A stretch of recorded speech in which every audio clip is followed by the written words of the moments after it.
Romans 1 verse 28 says, "And even as they did not like to retain God in their knowledge, God gave them over to a debased mind to do those things which are not fitting."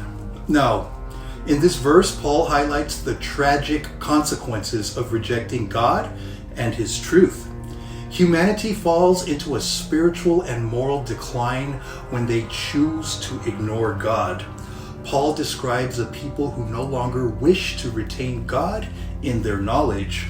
They deliberately suppress his truth and refuse to honor him in their hearts and minds.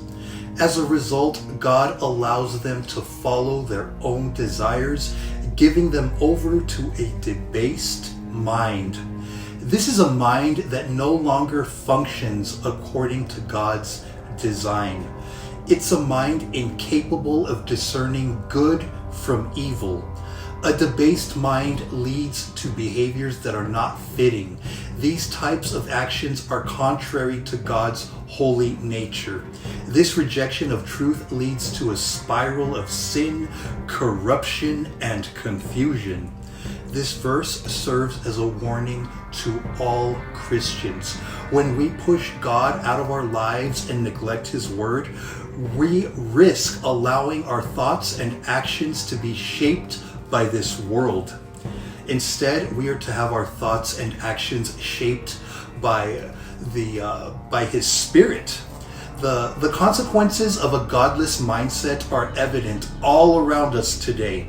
Broken relationships, moral compromise, and spiritual emptiness. However, this verse also reminds us of our need for God's grace and renewal. Instead of following the ways of the world, we must seek to keep God in our knowledge.